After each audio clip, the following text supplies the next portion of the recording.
हस्ततंत्र बयन और हस्तशिल्प विभाग एवं राजस्व विपर्यय परिचालना विभाग दुईटी लेखाएं प्रस्ताव को अनुमोदन मिली। सेहीपरि गृह निर्माण और नगरोन्नयन विभाग, पंचायत पानीय जल विभाग, साधारण प्रशासन और साधारण अभियोग विभाग एवं विधि विभाग गोटे लेखाएं प्रस्ताव अनुमोदित मिली। विधि आयोग सदस्यों पारितोषिक 75,000 लक्षे 20,000 वृद्धि प्रस्ताव को कैबिनेट मंजूर करिछि। परवर्ती खबर वायुसेना विमान दुर्घटना 5 मृत। आसाम रे वायुसेना विमान दुर्घटना रे 5 जन मृत। आसाम रो जोरहटा एयरबेस रे क्रैश होइतिला N-32 एयरक्राफ्ट। अवतरण बेले विमान रे निया लागिथिला। एहा परे तुरंत जरूरीकालीन प्रतिक्रिया पई प्रम्पुटिंग करा जाइथिला। प्रथमे ई घटना रे काहार मृताहत एवं क्षयक्षति हेबार सूचना मिली नथिबा अधिकारी जनक कहिथिले। परवर्ती खबर लेफ्टिनेंट जनरल धीरज सेठ भारतर परवर्ती सेना मुख्य। केंद्र सरकार लेफ्टिनेंट जनरल धीरज सेठଙ୍କୁ भारतीय सेनार परवर्ती सेना मुख्य भाव में नियुक्त करने को निष्पत्ति नेइछंती। मंत्रालय पक्षरु जारी निर्देश रे कहा जायछि जे राष्ट्रपति लेफ्टिनेंट जनरल धीरज सेठଙ୍କୁ आगामी सेना मुख्य नियुक्ति करिवार मंजूरी देइछंती। एबे से जनरल पदरे निज सेवा देबे। धीरज सेठ 30 जून 2026 रे कार्यभार ग्रहण करिवे। से वर्तमान सेना मुख्य जनरल उपेंद्र द्विवेदी स्थान नेबे। स्थल सेनाध्यक्ष भाव में कार्यकाल 31 अगस्त 2028 पर्यंत रहिबो। जनरल उपेंद्र द्विवेदी जून 30 2024 रे सेना मुख्य पद ग्रहण करथिले एवं तांकर कार्यकाल जून 2026 पर्यंत स्थिर करा जायछि। परवर्ती खबर एलिनिनो प्रभाव को नहीं राजस्व मंत्री को आश्वस्ति। एलिनिनो को नहीं विचलित हुअंतु नहीं चाषी। एलिनिनो प्रभाव को नहीं पूर्वानुमान अनुसार राजस्व मंत्री को आश्वस्ति। कहिले राज्य रे स्वाभाविक वर्षा हेबो। कम वर्षा हेले प्लान 2-3 सरकार प्रस्तुत अछि। आमे विभिन्न विभाग सह आलोचना आरंभ करिछु। सारा देश रे वृष्टिपात कम हेबो बोली आकलन होईछि। पूर्वानुमान कहूछि ओडिसा रे बेसी समस्या हेबो नाही। आवश्यक होउतिबा 1452 सेंटीमीटर वर्षारु कम हेबो नाही। जदि भी हेला सेति पई किपरि जलाशय संरक्षण एवं अन्य जलसेचनर प्रकल्प गुडीको प्रस्तुत करा जिवो से नै सब विभाग सह कथावार्ता सरिछि। चाषी माने विचलित होंतु नाही। सरकारक पाखरे प्लान 2 और 3 प्रस्तुत थिबा कहिसंती राजस्व मंत्री। परवर्ती खबर अखिलेश यादवଙ୍କ झियଙ୍କ विरोध रे सोशल मीडिया टिप्पणी को कड़ा निंदा कले जोगी। समाजवादी पार्टी सभापति अखिलेश यादवଙ୍କ झियଙ୍କ विरोध रे सोशल मीडिया रे दिया जायतिबा एक अपमानजनक टिप्पणी को उत्तर प्रदेश मुख्यमंत्री योगी आदित्यनाथ कड़ा निंदा करछंती। योगी कहिसंती कौनसी भी झियଙ୍କ विरोध रे अपमानजनक टिप्पणी ग्रहणीय नुहे। उक्त घटना रे पुलिस कार्यानुष्ठान ग्रहण हेबो बोली योगी कहिसंती। परवर्ती खबर राष्ट्रपति और प्रधानमंत्री को सुरक्षा दायित्व रे 150 प्लाटून फोर्स मुतयन। राष्ट्रपति और प्रधानमंत्री जून 19 और 20 तारिख रे ओडिशा गस्त रे आसुछंती। राष्ट्रपति और प्रधानमंत्री को गस्त को आखि आगरे रखी ओडिशा पुलिस पक्षरु स्वतंत्र व्यापक प्रस्तुति आरंभ होईछि। एने सूचना देइछंती पूर्वांचल डीआईजी। से कहिसंती राष्ट्रपति और प्रधानमंत्री को सुरक्षा दायित्व रे 150 प्लाटून फोर्स मुतयन रहिबे। ब्लू बुक नियम अनुसार कराजिबो सुरक्षा व्यवस्था। गस्त पूर्व रायरंगपुर रे समीक्षा करिसंती पुलिस डीजी। परवर्ती खबर सीबीटी मोड रे हेबो रेलवे परीक्षा। नुआ दिल्ली रे शुक्रवार इंडियन रेलवे वरिष्ठ अधिकारी मानक सह रेल मंत्री अश्विनी वैष्णव रेलवे नियुक्ति बोर्ड आरआरबी रो नियुक्ति प्रक्रिया को एक उच्च स्तरीय समीक्षा बैठक करिसंती। रेल मंत्री नियुक्ति प्रक्रिया को स्वच्छ सठिक करिबा एवं प्रजुक्ति विद्या टेक्नोलोजी आधारित व्यवस्था लागू करिबा उपरे गुरुत्व दैछंती। एई समय से समस्त विभागीय परीक्षा को सीबीटी अर्थात कंप्यूटर आधारित परीक्षा जरिया रे करिबा एवं टैबलेट आधारित टेस्टिंग टीबीटी रो परिसर बढ़ाइबा को निर्देश दैछंती। रेलवे रो समस्त विभागीय नियुक्ति परीक्षा सीबीटी मोड रे हेबो। एहा सह नियुक्ति परीक्षा गुडी करे एबे टैबलेट आधारित टेस्टिंग टीबीटी रो परिसर को अधिक वृद्धि करा जिवो। परवर्ती खबर G7 समिति फ्रांस स्लोवाकिया गस्त रे मोदी। G7 सम्मेलन रे जोग देबे। प्रधानमंत्री नरेंद्र मोदी को सप्ताहव्यापी फ्रांस एवं स्लोवाकिया गस्त आरंभ होईछि। गस्त अवसर रे मोदी G7 सम्मेलन रे जोग देबे एवं विभिन्न वैश्विक प्रसंग रे विश्व नेता मानक सह द्विपाक्षिक आलोचना करिवे। फ्रांस एवं स्लोवाकिया गस्त समय देश उड़ान करबा समय मोदी कहिसंती फ्रांस भारतर रणनीतिक दृष्टिकोण रे एक स्वतंत्र स्थान ग्रहण करिछि। चलित वर्ष आरंभ रे राष्ट्रपति माक्रोन भारत गस्त करथिले एवं एक स्वतंत्र वैश्विक रणनीतिक सहभागिता दिगरे आमे आम संपर्क को अधिक सुदृढ़ करिछु।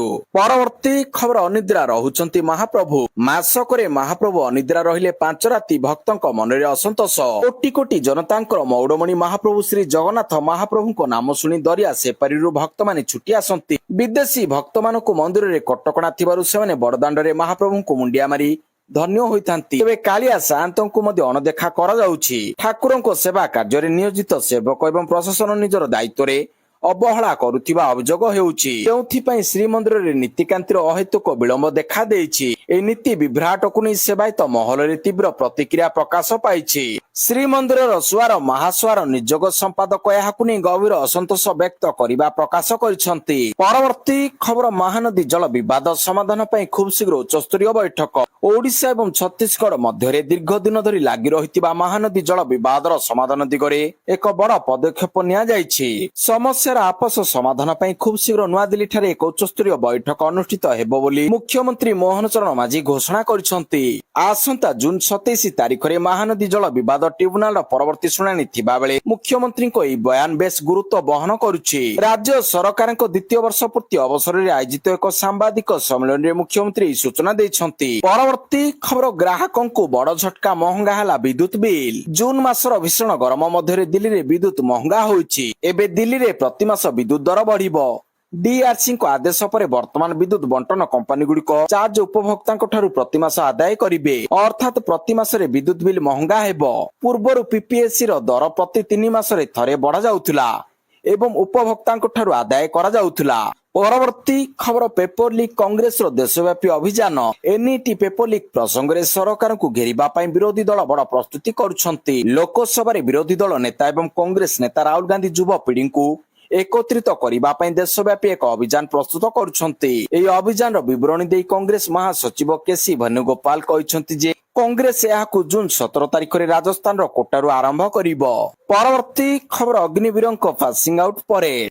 ଆଇଏନ୍ଏସ୍ ଚିଲିକା ପରେଡ୍ ଗ୍ରାଉଣ୍ଡ ଠାରେ ଆନୁଷ୍ଠାନିକ ଭାବରେ 2026 ସଂସ୍କରଣର ପ୍ରଥମ batch Agniveer passing out parade ଅନୁଷ୍ଠିତ ହୋଇଯାଇଛି। ଏହି ବ୍ୟାଚରେ 3012 ଜଣ ଅଗ୍ନିବୀରଙ୍କ ମଧ୍ୟରେ 116 ଜଣ ମହିଳା ଅଗ୍ନିବୀର, 2192 ଜଣ ଏଏସ୍ଆର୍ ଓ 554 ଜଣ ଏଏମ୍ଆର୍ ଏବଂ 265 ଜଣ ତଟରକ୍ଷୀ ନାବିକ ଦୀର୍ଘ 16 ସପ୍ତାହ ଧରି ଶାରୀରିକ ଓ ମାନସିକ ପ୍ରଶିକ୍ଷଣ ନେଉଥିଲେ।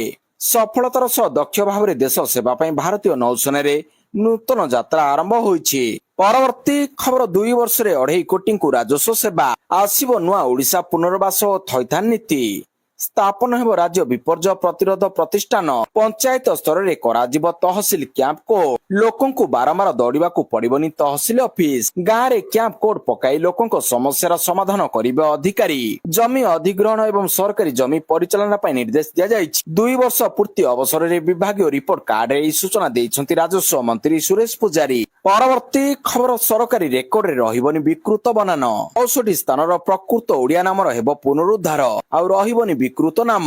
2 ବର୍ଷ ପୂର୍ତ୍ତି ଉପଲକ୍ଷେ ମୁଖ୍ୟମନ୍ତ୍ରୀ ମୋହନ ଚରଣ ମାଝୀ କ୍ୟାବିନେଟ ବୈଠକରେ ଅଧ୍ୟକ୍ଷତା କରିଥିଲେ। ରାତି 11:30ଟାରେ ବୈଠକ ସରିବା ପରେ ମୁଖ୍ୟ ଶାସନ ସଚିବ ସୂଚନା ଦେଇଥିଲେ ଯେ ବିକଶିତ ଭାରତ ରୋଜଗାର ଗ୍ୟାରେଣ୍ଟି ଏବଂ ଆଜୀବିକା ମିଶନ ଗ୍ରାମୀଣ ଅଧିନିୟମ ବିବିଜି ରାମଜୀ ଭଳି ରାଜ୍ୟରେ ବିବିଜି ରାମଜୀ ଓଡ଼ିଶାକୁ ଅନୁମୋଦନ କରିଛି ରାଜ୍ୟ କ୍ୟାବିନେଟ। ଏହି ଯୋଜନାରେ ରାଜ୍ୟରେ ଗ୍ରାମୀଣ ଜୀବିକାକୁ ସୁଦୃଢ଼ କରାଯିବ।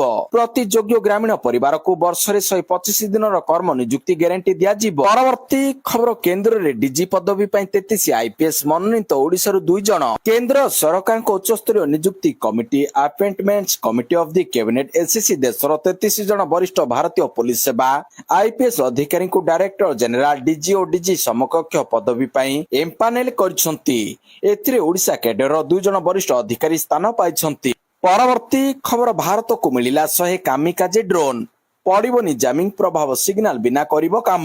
ଭାରତକୁ ରୋକିବ କାମିକାଜେ ଡ୍ରୋନ୍। ସ୍ୱଦେଶୀ ପ୍ରତିରକ୍ଷା କମ୍ପାନୀ ଏସ୍ଏମ୍ପି ଭାରତୀୟ ସେନାକୁ 106ଟି କାମିକାଜି ଡ୍ରୋନ୍ ହସ୍ତାନ୍ତର କରିଛି। ସେଥିମଧ୍ୟରୁ 100ଟି ଅପସନାଲ ହୋଇଥିବା ବେଳେ 6ଟି ହେଉଛି ଟ୍ରେନିଂ ଡ୍ରୋନ୍। ଏହାକୁ ପିସ୍ କିପର ଅଗ୍ନିବେଗ ନାମ ଦିଆଯାଇଛି।